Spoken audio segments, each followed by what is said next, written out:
Sigues en la noche de Nueva York, Ramón. Sí, aquí con café ya reforzado. Café espero que Bien, expreso, bien. no café americano, de este que es como agua teñida de marrón.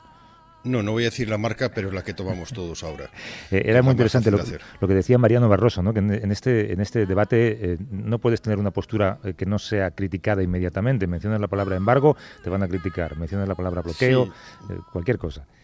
yo creo que además vivimos un poco los que no estamos en Cuba, vivimos un poco tanto los a favor en contra como los medio pensionistas en el merchandising de la revolución. Las canciones, la épica, todo esto. Quizás lo que mejor hizo Fidel fue construir una épica que ha durado mucho más que la narrativa propia de la revolución. La revolución quizás empieza a morir con Bahía de Cochinos, cuando él se ve obligado a entregarse hacia la Unión Soviética.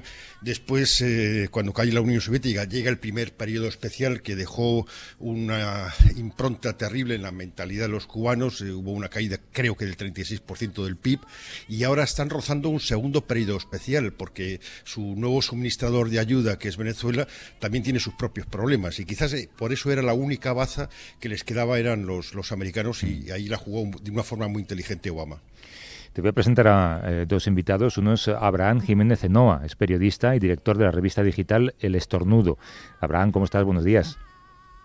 Buenos días, buenos días. Bueno, para ti muy buenas noches, porque también Muchas estás en la gracias. así que estás madrugando o trasnochando por nosotros y te lo agradezco mucho. El Estornudo, que es un medio digital hecho desde la isla por veinteañeros. Me gustaría saber, Abraham, ¿qué tipo de periodismo hacéis?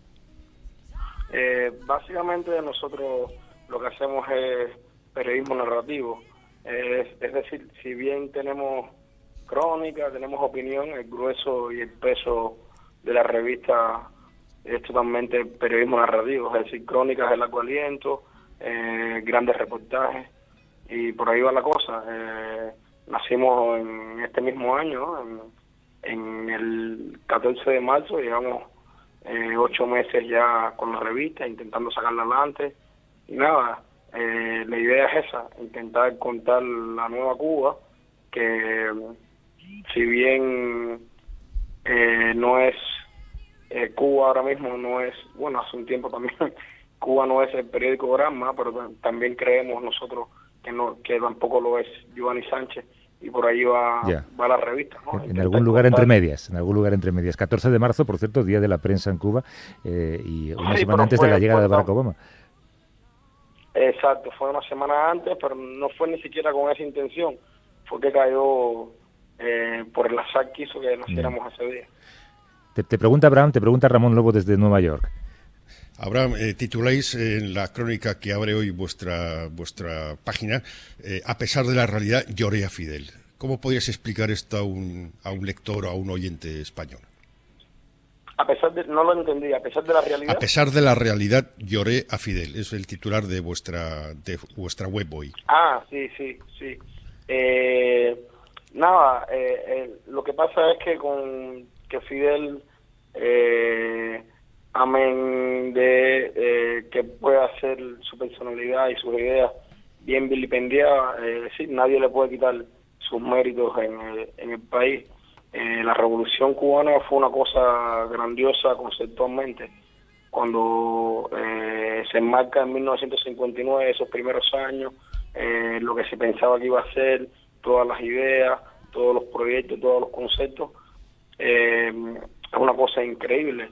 Lo que lamentablemente en el camino se tronchó, se desvió, y hubo un desvío que al final terminó, digamos, empañando hasta cierto punto también la imagen de Fidel, pero nadie puede quitarle su humanismo, nadie puede quitarle, digamos, que nos haya quitado de encima los horrendos crímenes que estaban ocurriendo en Cuba en la década del 50. Sí. Y nada, no quiere decir que él no se haya equivocado, no quiere decir que en ocasiones sus salidas a escenarios coyunturales en Cuba no han sido las más limpias y las mejores, pero digamos que tampoco nadie le puede quitar el nivel cultural y la capacidad, digamos, intelectual que tiene el pueblo cubano, que me De, parece de- que de es eso, más mérito. de eso quería hablar precisamente con nuestra otra invitada. Tenemos muy poco de tiempo, pero también le agradezco mucho que aguante despierta a estas horas todavía en la isla. Ella pertenece a un medio alternativo, pero afín al régimen. Es Mónica Rivero, que es editora de la revista digital On Cuba. ¿Cómo estás, Mónica? Buenos días. Buenos días. Quería que me Saludos a la comentaras... audiencia desde La Habana. Gracias. Que me comentaras lo que acababa de contar Abraham. ¿Qué ha alcanzado el cubano común durante las pasadas 5 décadas de lo que pueda sentirse orgulloso? Bueno, escuchaba lo que decía Abraham, tenés razón en el sentido de que Fidel en alguna manera encauzó un movimiento revolucionario que venía intentando dar estos saltos desde décadas anteriores. Y siempre se escucha, por ejemplo, mucho que los cubanos repiten que gracias al movimiento que Fidel llevó al poder, llevó al triunfo, Cuba recuperó una dignidad, o sea, recuperó una voz propia. Por primera vez en muchas décadas se tomó realmente un poder después de una etapa de una república que había sido muy dependiente de Estados Unidos, donde Cuba prácticamente era una neocolonia. Y que con la Revolución Cubana por primera vez Cuba tuvo una voz propia, Cuba recuperó una dignidad y ascendió a una escala en el nivel internacional, digamos. Ramón. Sí, la realidad, ¿dónde está ahora para la mayoría de los cubanos? Está en, digamos, en la memoria de aquellos hechos históricos de los años 50. ¿Cuál es la realidad hoy en Cuba? Mónica. ¿Hay luz? ¿Hay ilusión? ¿Hay esperanza? ¿Cuáles son los, no sé, dónde estáis la mayoría de los cubanos? Sí, yo diría que hay una sensación que va más allá de un juicio a si se estuvo a favor o en contra de todas las cosas que hizo Fidel. Hay un estado de ánimo que va más allá de hacerle un juicio a lo que fue Fidel Castro en la historia de Cuba, sino que hay una sensación que tiene más que ver con el fin de una era, con que la muerte física de Fidel representa para todos nosotros el fin de una etapa de nuestra historia que duró casi 60 años y que se concentraba mucho en el ícono que representaba Fidel como símbolo. Entonces hay una especie de todavía de conmoción por ese hecho, ¿no? Hay una especie de incertidumbre porque estamos en la pregunta que representa ahora que viene, ¿no? Ahora qué va a ocurrir. Aun Claro. Cuando su hermano Raúl Castro está en el poder, Fidel era un ícono demasiado fuerte y el fin de su vida física, si bien ya llevaba 10 años separados del poder, representa de todas maneras un shock para Claro. Cuba. Abraham, ¿tu opinión? Creo que igual el futuro de Cuba es incierto, pero definitivamente no pasa por el fallecimiento de Fidel Castro.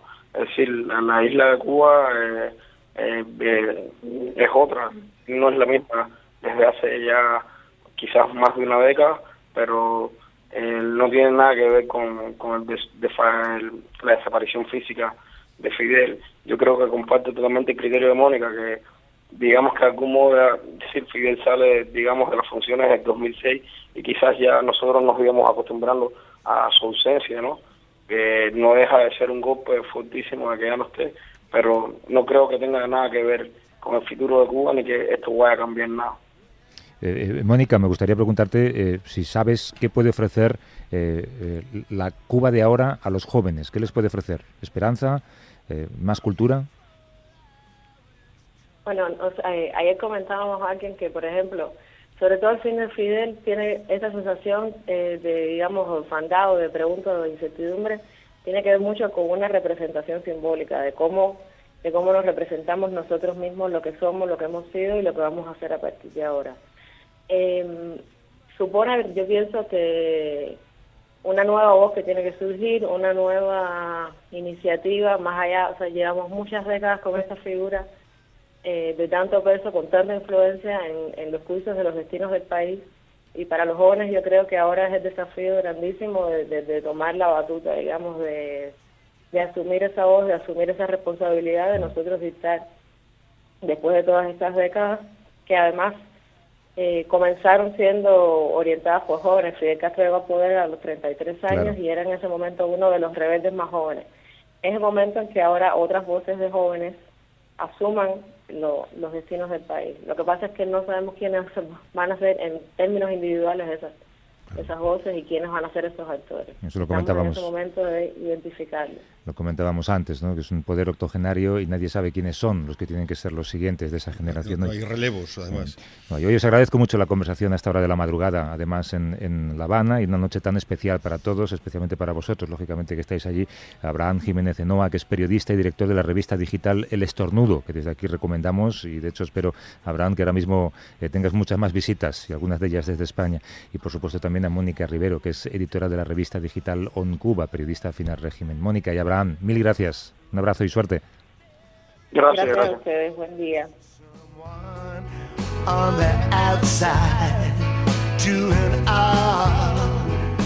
Pues Ramón, a ti también por aguantar despierto a las 3 menos 12 minutos en Nueva York, iba a decir en Cuba, ya quisiéramos estar en Cuba, tú y yo cubriendo esto, en Nueva York. Sí.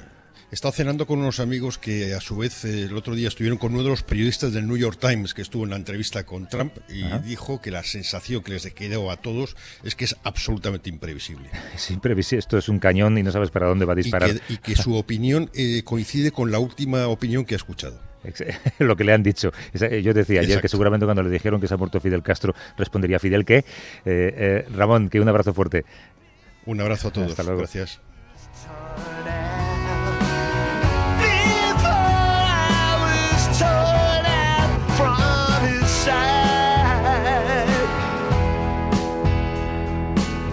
Pardon me, madam, my name is Eve. Pardon me, madam, my name is Eve. I think it's time for one of us to leave.